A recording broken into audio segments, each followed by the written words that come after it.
What a wonderful time to be alive.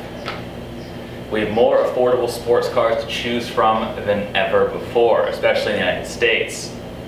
It's also a hilarious time to be on the internet, because despite it being just days after the reveal of the 2020 Chevrolet Corvette C8, people are already proclaiming it to be the end-all, be-all sports car to rule them all.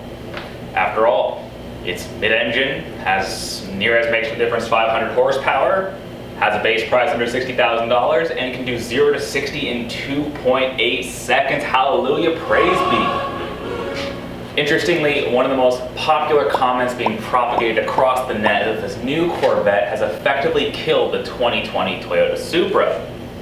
But is that true? Well, let's cover the basics.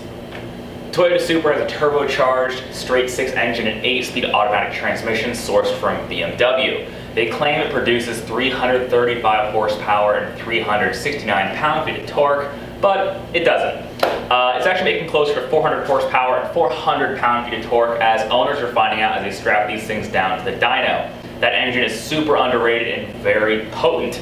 That explains its ability to rocket from 0 to 60 in just 3.8 seconds. Now, for perspective, the car weighs around 3,500 pounds. So do the math, it all checks out there.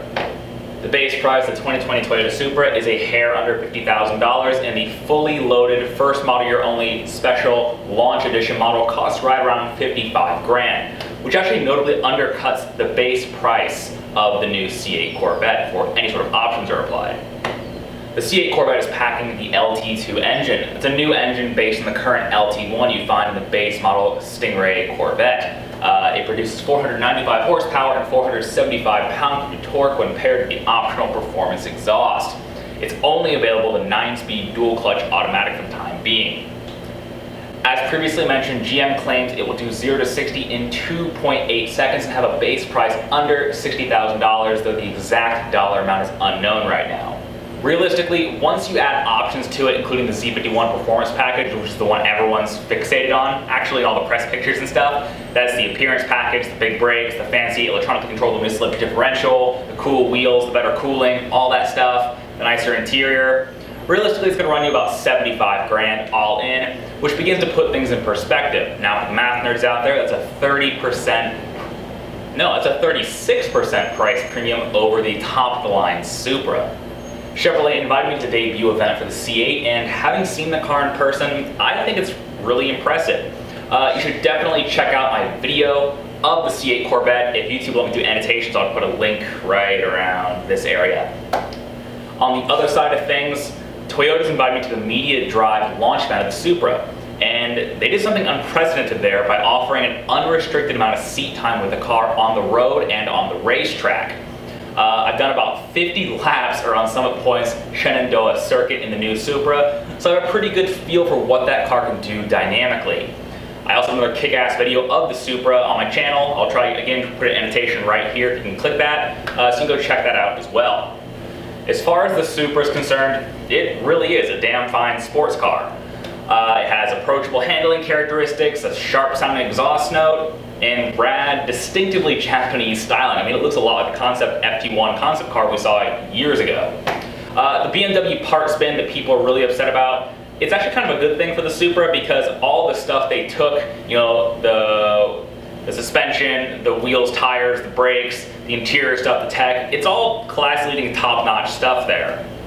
That said, people are wondering, is Toyota nervous? Is Toyota corporate? Are they freaking out about this? Well, they damn well should be, to be honest. I mean, Toyota repeatedly claimed that producing a low-volume, $50,000 sports car was some insurmountable task, hence that joint venture with BMW. Now, you may think, well, that can totally make sense, but then you remember Toyota is the single largest automaker in the world. They have the means, they have the money, they have the budget. For some reason, they just didn't put their all into creating their own bespoke sports car, for better or worse. Now, Chevy comes along and reveals the mid-engine Corvette. Everyone thought it was going to be a $100,000 car. Heck, I thought it was going to be a $100,000 car, but it ends up having a base price under 60 grand. It's built by themselves, no outside development, no co-venture with Ford or Chrysler or anything like that, and in every measurable way, it does seem to kick the Toyota's ass. With all that said, I don't think the C8 has effectively nerfed the Supra, just like it hasn't killed the Cayman GT4 or any other number of sub-$100,000 cars people are talking about right now that have just come out. I mean, you can check the online web forums. I have a link down below to the big Corvette forum thread from a Supra owner who is regretting their decision to pre-order a Supra now they've seen the C8. I've also included a thread from the Supra Mark V forums, which is the predominant Supra forum, of them talking about the C8, and on their side, they admit, wow, the C8 is the better car.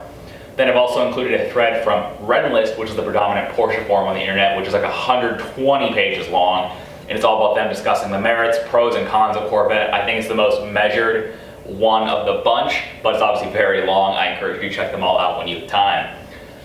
To simplify, I'm sure some people are cross-shopping these cars, and I'm absolutely certain that more than enough people aren't. The C8 is likely going to be an amazing sports car, and in every measure a better performance car than Supra, but you have to remember it's going to be a lot more cash. I mean, base price versus base price, there's going to be about a 10 grand difference in fully loaded versus fully loaded before even any Z06 or Zero models come out. I mean, this Z51 model is going to be about 15, maybe 20 grand more once you fully load it with all the options versus a fully loaded Supra. So there's enough distinction there to kind of keep everyone in the market happy. That also brings to the point that there are certainly enough people out there who just want the Supra regardless, because it's a Supra and it's Toyota's respectable, affordable, approachable halo car. I mean, someone just bought a new Supra off a dealer for over $87,000 after markup. That's a hilariously terrible decision. I mean, I like the Supra, but it's a great $50,000 car, not a great $87,000 car. Terrible decision on their part, but it does show that people still want them regardless of the competition. To segue off that, I've been lucky enough to actually see the C8 Corvette in person, sit in it, push all the buttons, and see how it works. And I have to say that while General Motors did a great job of packaging the C8, it is very much usable for mid-engine sports car, people of all sizes. The Supra is just more usable every day. It has a larger cabin, more storage space, and will do over 30 miles per gallon on the freeway. That's a known factor. Additionally, considering how many years of development are behind the Supra, and based on its initial reaction, with thousands of deposits and pre-orders for the car, I mean, at the media drive event, several journalists expressed their own personal interest in buying these cars, and we don't get paid very much, so when these guys are putting their money on the line, that speaks volumes. I suspect Toyota will be just fine, but all this hubbub around the C8 obviously has to make them nervous, and it has to definitely be kickstarting some super high-performance variant of the Supra for the near future. Because, I mean, look around. No one else is slowing down, and they're definitely not going to give Toyota time to catch up if they just keep the Supra as is for years. It's kind of what happened to the Toyota 86. Great little sports car, but everyone else kind of caught up in the past, 7 years, and just kind of made more interesting or affordable options. Well, let's wrap things up here. I know this is like a 10-minute long video, and your guys' attention span is short, just like mine. I know Chevy's PR team is watching this video right now. Hi guys, I see you. I am very much ready to proclaim the C8 as the end-all, be-all, best high-performance sports car ever.